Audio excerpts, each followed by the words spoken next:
Hello Cancer, Sun, Moon, Rising, and Venus signs. Kamusta kayo? Sana po ay nasa mabuti kayong kalagayan. Welcome back po sa Star Tarot.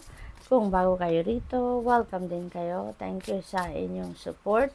I truly appreciate it. God bless you all. Pauna mensahe ni Cancer ay Seven of Voices. Ayan. So, dito naman, mag-iingat kayo po. No? This is an energy of liar, cheater, and stealer. Kaya this is a warning for you na mag-iingat kayo sa mga nakakausap ninyo. Huwag kayong masyadong magtitiwala agad-agad 100%.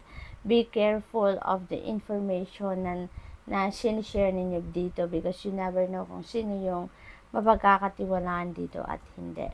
Okay? Kasi maaaring alam mo yun, may mga nakakausap tayong sa una, mapalabok magsalita, mako-convince tayo, tapos for us to realize, no, after a while na nabudol pala tayo ng taong ito. 'Di ba? Yung mga ganon. Kaya, gamitin ninyo dito yung inyong psychic abilities, no? Gamitin ninyo yung intuition ninyo, no? Because it will always give you a signal naman kung mayroong something wrong dyan sa taong kausap ninyo. The moon energy, you're divinely guided, Cancer, kaya importante talaga na makikinig kayo sa iyong intuition. Lalo-lalo na sa mga bagay na pagdedesisyonan ninyo. So ngayon, parang hindi pa kompleto yung hawak ninyong basihan ng inyong pagdedesisyon. Kaya, now is not the time also to make a decision. No? Pag-aralan muna ninyong mabuti, mag-research pa kayo, pag-aralan, at saka pag-isipan ninyong mabuti, no? Before kayo mag-desisyon. Dito din, matalas talaga, no? Since you are a water sign, matalas talaga yung intuition sa ngayon. Kaya, importanteng i-take advantage ninyo yan dahil may mga guidance, no? Na binibigay sa inyo ang universe sa ngayon. What else? We have Four of Materials. Ayan.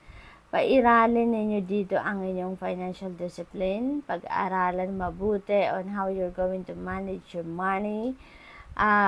Siguro panahon na para matuto kayong mag-budget. Isulat ninyo yung in and out ng inyong pera. Anong pinagkakagastusan. Yung mga ganon para nakikita ninyo kung ano yung expenses ninyo. Nakikita ninyo kung saan ninyo nilalagay ang inyong pera. Okay? What else? We have Six of Emotions. Ayan. So, merong homecoming dito, no? Ang iba sa inyo, siguro sa ngayon, you are reminiscing your experiences with your loved ones, mga kaibigan in the past, at ngayon siguro, nag-iisip kayo, mas lalo ninyong namimiss, no? Yung mga kapamilya ninyo, yung mga mahal niyo sa buhay. Kaya, siguro yan ang panggagalingan ng desisyon ninyong umuwi, na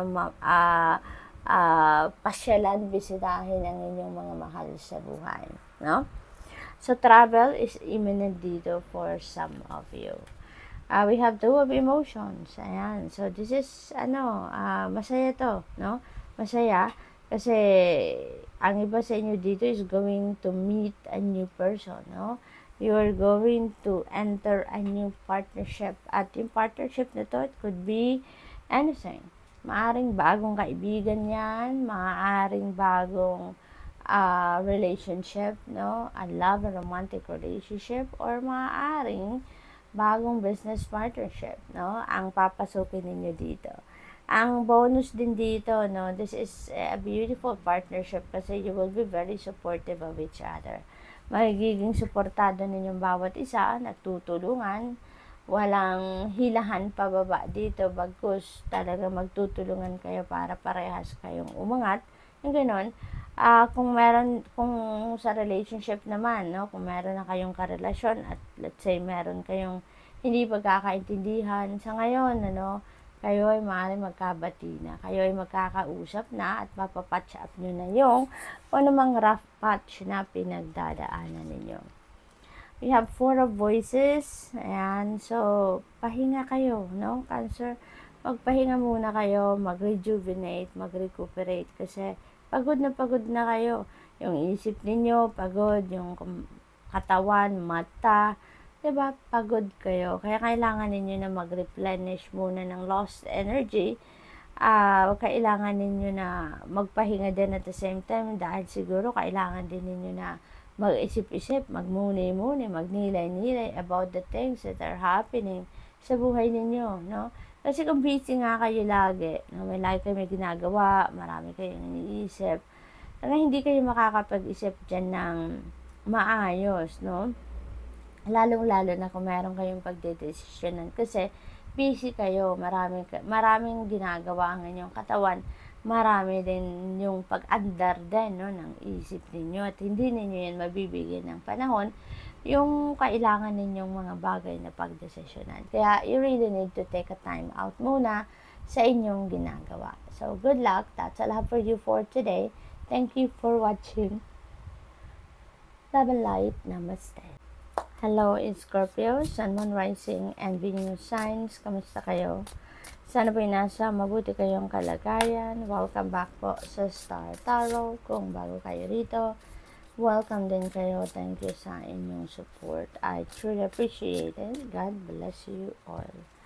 O naman sa akin ni Scorpio ay Ace of Emotions. Ayan. So, since this is an Ace of Cups, maaaring ang iba sa inyo dito, Scorpio, ay magiging masayang-masaya talaga. No? This is divine blessing. Maraming biyaya ang dadating sa inyo. At maganda rito kung ano yung kailangan ninyo sa ngayon, yun ang dadating. Yun ang ipapadala sa inyo ng universe. Kaya magiging masayang-masaya kayo dito. You're going to be overflowing of joy dito na mangyayari sa iba sa inyo, Scorpio. Kaya this is such a beautiful energy. Okay? Maaari din ang iba sa inyo dito is magsisimula ng bagong chapter sa buhay ninyo. It could be in any area of life then. Maaring bagong paniniwala, spiritual growth, maaring related sa bagong pag-ibig, related sa siguro bagong person na makikilala ninyo, bagong pakikipagkaibigan, bagong trabaho, negosyo, or pagkakaperahan, something like that. So, depende sa inyong pangangailangan sa ngayon.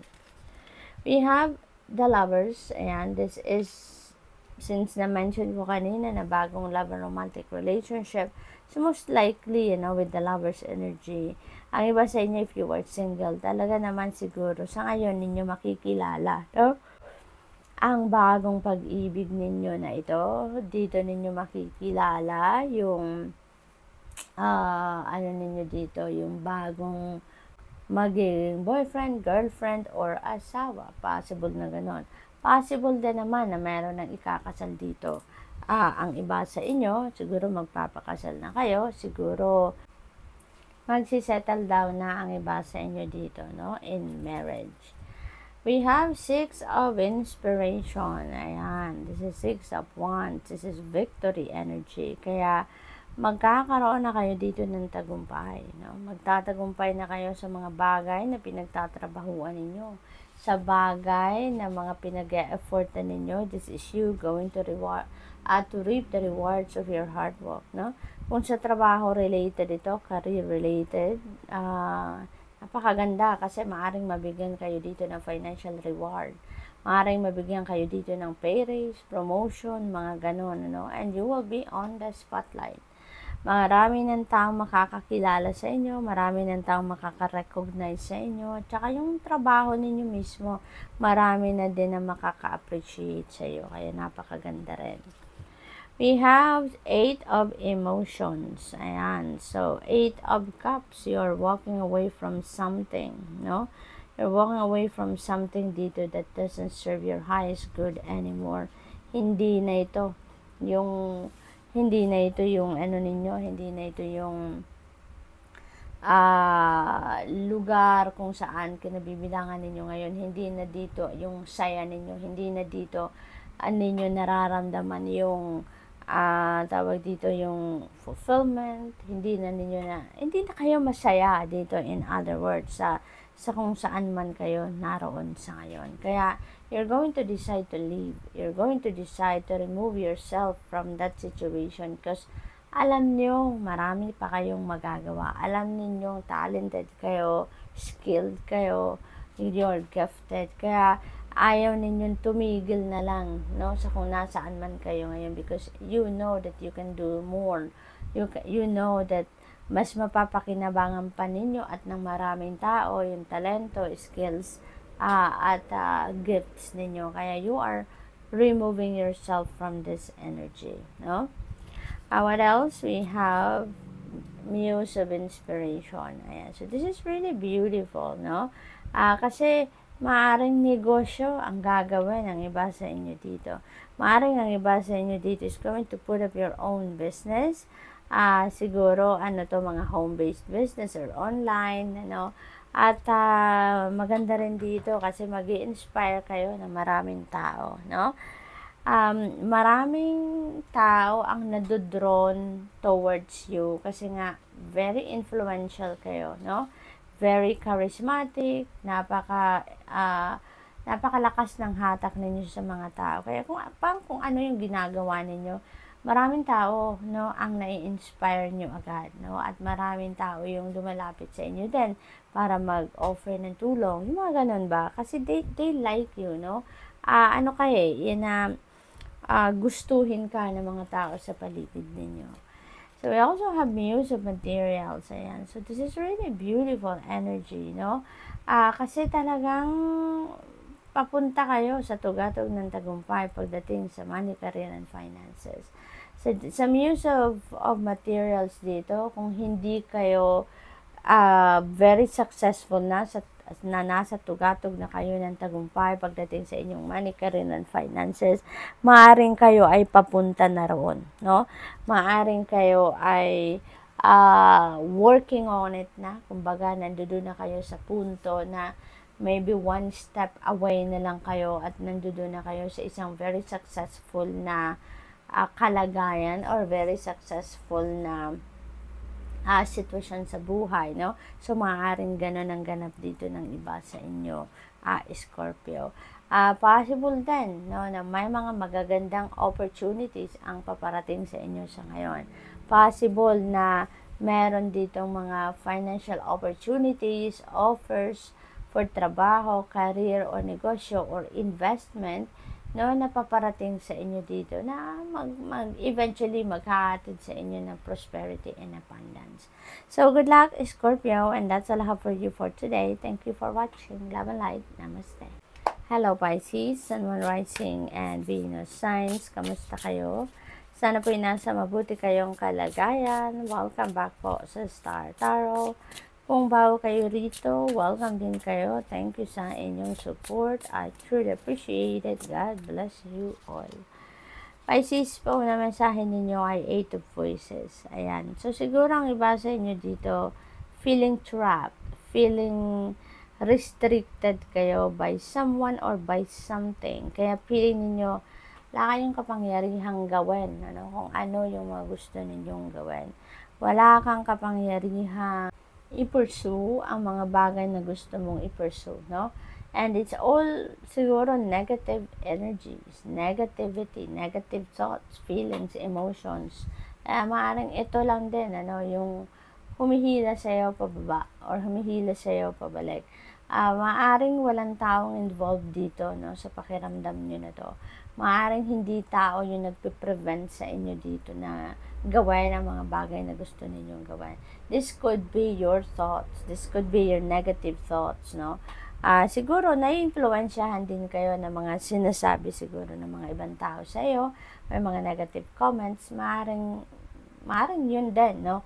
Yung nag-hold back sa inyo para mag-move forward kayo sa buhay. Pero, mababago ninyo yan, Mababago ninyo yan kasi kayo lang naman ang tanging nakakaalam kung ano talaga ang kaya ninyong gawin. Ano yung mga capacity ninyo? Ano yung mga talents, skills, or gifts ninyo, hindi ba? Kaya kung gugustuhin ninyong umalis sa sitwasyon na yan, mag-move forward na kayo sa buhay, gumawa na kayo ng action, magagawa ninyo, no? Pisces. We have 2 of emotions. Ayan. So, this is partnership. So, siguro meron kayo ditong makakapartner, makikilalang bagong tao, acquaintance, or maaaring mauwi sa ligawan, ano, kung kayo ay single pa, no, ang sitwasyon na ito. So, what else dito for Pisces? We have Queen of Inspiration. Ayan. So, napakaganda nito. Kasi dito sa Queen of Inspiration, magiging masipag kayo dito. Determined. Mababago na dito yung isip ninyo, no? Coming from 8 of Voices energy. So, most likely kung sino yung papasok sa buhay ninyo dito, sino yung makikipagtulungan sa inyo dito, talagang siguro makukonvince ka ng taong ito, no, na iwanan ang energy na to. Kaya dito, may katulong ka na, mayroon ng susuporta sa inyo, magiging determinado ka na ngayon, no? You will be laser focused na doon sa ine-envision ninyo for yourself. Kung ano man ang plano, kung ano man yung gusto ninyong gawin dito, meron ang magpupush, no, dito sa inyo, na sige na, go for it, ganito nang gawin mo, yung ganon. Kasi may pagpupursige ka na dito, no? Sa Queen of Inspiration. Muse of Voices, ayan. So, most likely talaga, this is a water sign, Cancer, Scorpio, Pisces, na siguro makakapag-advise sa inyo. Maaaring meron ditong isang compassionate, no, na tao, mabait, matulungin. Maaaring siya yung tutulong talaga sa inyo dito, no? Kaya kayo magkakaroon na ng lakas ng loob, mabubuhayan ang inyong loob dito. That person will reignite your passion dito, kaya kayo mag-move forward na sa buhay ninyo. So, which is really good, no? So, maaari din na dito, no, yung makakausap nyo talaga or makakatulong ninyo dito is someone na learned talaga. Maaring isa siyang nasa mataas na posisyon sa trabaho, maaaring isa siyang boss, no, maaaring ganon. At ito yung tutulong sa'yo. Ito yung taong magbibigay sa inyo ng mental clarity. Maaaring siya yung makakapag-advise sa iyo dito ng kung anong tamang gawin. At ito yung taong magpupush sa inyo, no, para ituloy ninyo kung ano yung inyong mga plano, ano yung mga naisip ninyo, mag-take na kayo ng practical steps, no? What else? We have 6 of Voices. This is 6 of Swords, moving on energy ito, no? So, you're definitely going to move on from this energy, no? Or kung ano man ang pinanggagalingan ninyo dito, unhealthy situation, toxic situation, you are ready to move on with your life. Papunta na kayo sa kung saan kayo magiging masaya, saan ninyo mahahanap yung fulfillment, saan ninyo mahahanap yung peace and harmony within yourself.